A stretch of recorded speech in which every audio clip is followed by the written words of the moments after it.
Hello friends, വീഡിയോയിലേക്ക് പോകുന്നതിന് മുമ്പ് ആദ്യമായിട്ടാണ് ഈ ചാനൽ നിങ്ങൾ കാണുന്നതെങ്കിൽ മറക്കാതെ ഈ ചാനൽ സബ്സ്ക്രൈബ് ചെയ്യുക ആൻഡ് ബെല്ലൈക്കണും പ്രസ് ചെയ്യുക. ഇന്ന് ഒരു ബേബി ഫുഡ് റെസിപ്പിയാണ് തയ്യാറാക്കാൻ പോകുന്നത്. ഇതിനായി ആദ്യം നമ്മൾ തിരഞ്ഞെടുക്കേണ്ടത് നല്ല കായയാണ്. നല്ല നാടൻ കായ വേണം വാങ്ങാനായിട്ട്. അതുപോലെ അത്യാവശ്യം നല്ല വലിപ്പമുള്ള കായയാണോ എന്ന് നോക്കി വേണം വാങ്ങാനായിട്ട്. പല പേരിലായിട്ടാണ് ഇത് അറിയപ്പെടുന്നത്. ഏത്തക്ക എന്നറിയപ്പെടുന്നുണ്ട്, അതുപോലെ നേന്ത്രക്കായ എന്നറിയപ്പെടുന്നുണ്ട്. ഇപ്പോൾ പല സ്ഥലങ്ങളിലും പല പേരിലായിട്ടാണ് അറിയപ്പെടുന്നത്. നമ്മൾ യൂഷ്വലായിട്ട് ചിപ്സ് ഉണ്ടാക്കാനൊക്കെ എടുക്കില്ലേ ഏത്തക്ക, അത് തന്നെയാണ് സാധനം. പക്ഷേ അത് നാടനായിരിക്കണമെന്ന് മാത്രം. 2 കിലോ വരെയുള്ള ഏത്തക്കയാണ് നമ്മൾ ഉപയോഗിക്കുന്നതെങ്കിൽ നമുക്ക് പൊടിച്ച് കിട്ടുമ്പോഴേക്കും 1/2 കിലോ പൊടിയാണ് കിട്ടുന്നത്. അതുകൊണ്ട് കുഞ്ഞുങ്ങൾക്ക് കൊടുക്കാൻ വേണ്ടി ഈ പൊടി തയ്യാറാക്കുമ്പോൾ കുറച്ച് കൂടുതലായിട്ട് തന്നെ നമ്മൾ തയ്യാറാക്കി വയ്ക്കുക. മാക്സിമം 3 കിലോ അല്ലെങ്കിൽ 4 കിലോ എങ്കിലും കായ വാങ്ങി ഉണക്കി പൊടിക്കുന്നതായിരിക്കും നല്ലത്. അപ്പോൾ 1 കിലോയിലധികം പൊടി നമുക്ക് കിട്ടുന്നതായിരിക്കും. ഏത്തക്ക തൊലി കളഞ്ഞ് ഇതുപോലെ ആദ്യം മാറ്റി വയ്ക്കുക. അതിനുശേഷം ഇത് നമ്മൾ ചിപ്സൊക്കെ ചെത്തിയെടുക്കില്ലേ, അതുപോലെ ഗ്രേറ്ററിൽ വെച്ചിട്ട് ഗ്രേറ്റ് ചെയ്തെടുക്കണം. കൈ കൊണ്ട് അരിയാവുന്നതാണ്, പക്ഷേ കൈ കൊണ്ട് അരിയുമ്പം ഒരു പീസ് ചെറുതും ഒരു പീസ് വലുതും അങ്ങനെ ആയിരിക്കും. ഇപ്പോൾ ഗ്രേറ്റർ ഉപയോഗിക്കുകയാണെങ്കിൽ ശരിക്കും എല്ലാം ഈവണായിട്ട് ഒരേപോലെ തിന്നായിട്ട് കിട്ടും, പെട്ടെന്ന് ഉണങ്ങി കിട്ടുകയും ചെയ്യും. ഗ്രേറ്റ് ചെയ്ത് വെച്ച കായ ഡെയിലി വെയിലത്തിട്ട് ഉണക്കണം. അറ്റ്ലീസ്റ്റ് ഒരു 3 ദിവസമെങ്കിലും നല്ല പൊരിഞ്ഞ വെയിലത്തിട്ട് ഉണക്കിയെടുക്കണം. അപ്പോൾ ഈ ഒരു പരുവത്തിൽ കിട്ടും. കായയുടെ മീത് വെയിൽ നന്നായിട്ട് കൊള്ളണം. അതുപോലെ നമ്മൾ തിരിച്ചു മറിച്ചുമൊക്കെ കൊടുത്ത് ആ ഈർപ്പം എല്ലാം ഇല്ലാതാവുന്ന അത്ര അത് നന്നായിട്ട് ഉണങ്ങി കിട്ടണം. അത് നമുക്കിങ്ങനെ കൈ കൊണ്ടൊന്ന് മടക്കി നോക്കുമ്പോൾ തന്നെ അത് പൊട്ടി പോകുന്നതായിരിക്കും. നല്ല ക്രിസ്പി ആയിരിക്കും. അത്രയൊക്കെ അത് വെയിലത്തിട്ട് ഉണക്കിയെടുക്കണം. ഉണക്കിയെടുക്കുമ്പോഴത്തേക്കും ഒട്ടും ഈർപ്പം പാടില്ല. ഈർപ്പം ഇല്ലാതെ പൊടിച്ചു വയ്ക്കുമ്പോഴാണ് കായ കുറേ കാലം നല്ല രീതിക്ക് ഇരിക്കുന്നത്. ഈർപ്പം ഉണ്ടെങ്കിൽ പെട്ടെന്ന് അത് ചീത്തയായി പോകും. നന്നായിട്ട് ഉണങ്ങിയ ശേഷം ഇനി അതൊരു മിക്സർ ജാറിലേക്കിട്ട് നന്നായിട്ട് പൊടിച്ചെടുക്കുക. മിക്സർ ജാറിലും വെള്ളത്തിൻ്റെ ഒരു അംശം പോലും പാടില്ല. നമ്മൾ പൊടിച്ചെടുത്ത പൊടി അതേപടി കുഞ്ഞിന് കൊടുക്കാൻ പറ്റില്ല. അതുകൊണ്ട് ഒരു 2-3 പ്രാവശ്യം അരിപ്പയിലിട്ട് നന്നായിട്ട് അരിച്ചെടുക്കണം. അപ്പോൾ നല്ല നൈസ് പൗഡറായിട്ട് നമുക്ക് കിട്ടും. ഇനി കായ കുറുക്ക് എങ്ങനെ തയ്യാറാക്കാമെന്ന് നോക്കാം.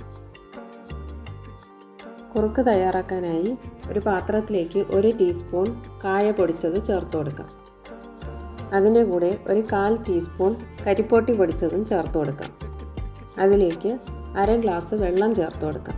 ഇനി ഈ പാത്രം സ്റ്റവിലേക്ക് വെച്ച് കൊടുക്കുക. തീ ലോ ഫ്ലെയിമിൽ വെച്ചിട്ട് കൈവിടാതെ ഇളക്കിക്കൊണ്ടേയിരിക്കണം. ഇല്ലാന്നുണ്ടെങ്കിൽ കട്ട കെട്ടാനായിട്ട് ചാൻസ് ഉണ്ട്. ഇവിടെ ഞാൻ കരിപ്പോട്ടിയാണ് ചേർത്തിരിക്കുന്നത്. ചില കുട്ടികൾക്ക് മധുരമായിരിക്കും ഇഷ്ടം, ചില കുട്ടികൾക്ക് ഉപ്പിട്ട് കഴിക്കാനായിരിക്കും ഇഷ്ടം. അതുകൊണ്ട് പല ടേസ്റ്റിലും നമുക്കിത് കുട്ടികൾക്ക് കൊടുക്കാവുന്നതാണ്. ഒരേ ടേസ്റ്റിലാവുമ്പോൾ അവർക്ക് കുടിക്കാനത് മടിയായിരിക്കും. ഒരു പ്രാവശ്യം ഉപ്പിട്ട് കൊടുക്കുകയാണെങ്കിൽ ഒരു പ്രാവശ്യം കരിപ്പൊട്ടി ആഡ് ചെയ്യാം.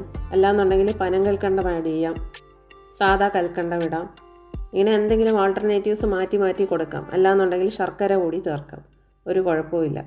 ഇങ്ങനെ മാറ്റി മാറ്റി നമ്മൾ കൊടുക്കുകയാണെങ്കിൽ കുട്ടികൾക്ക് ഇത് കഴിക്കാനായിട്ടൊരു മടുപ്പുണ്ടാവില്ല. 6 മാസം മുതൽ പ്രായമുള്ള കുഞ്ഞുങ്ങൾക്കാണ് ഇത് കൊടുത്തു തുടങ്ങുന്നത്. പിന്നീട് അത് 2 വയസ്സ് വരെയോ 3 വയസ്സ് വരെയോ 5 വയസ്സ് വരെ ആയാലും കുട്ടികൾക്ക് കഴിക്കാം, ഒരു കുഴപ്പമില്ല. കടകളിലൊക്കെ ഇത് വാങ്ങി കൊടുക്കുന്നത് ഞാൻ കണ്ടിട്ടുണ്ട്. പക്ഷേ ഈ കടകളിലൊക്കെ വാങ്ങി കൊടുക്കുന്നതിനേക്കാളും നമ്മൾ വീട്ടിൽ തന്നെ ഇത് പൊടിച്ച് റെഡിയാക്കി കൊടുക്കുകയാണെങ്കിൽ നമ്മളെ കുഞ്ഞിന് വളരെ ഹെൽത്തി ആയിട്ടുള്ള ഒരു ഫുഡ് നമ്മൾ കൊടുക്കുന്നതായിട്ടുള്ളൊരു സമാധാനം നമുക്കുണ്ടാവും.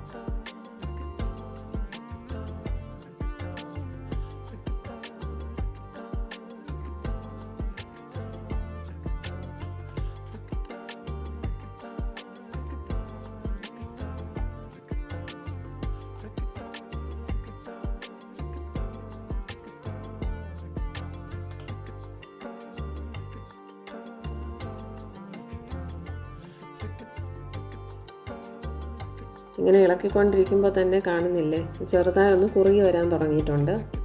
ഒരുപാട് അങ്ങ് വറ്റിച്ച് കളയരുത്. കുഞ്ഞുങ്ങൾക്ക് കൊടുക്കുമ്പോൾ കുറച്ച് ലിക്വിഡ് ഫോമിലായിരിക്കണം, എങ്കിലേ കുട്ടികൾക്ക് എളുപ്പത്തിൽ അങ്ങ് കൊടുക്കാൻ പറ്റുള്ളൂ. തീരെ പൊടി കുഞ്ഞുങ്ങൾക്ക് അങ്ങനെ കൊടുക്കുന്നതായിരിക്കും നല്ലത്.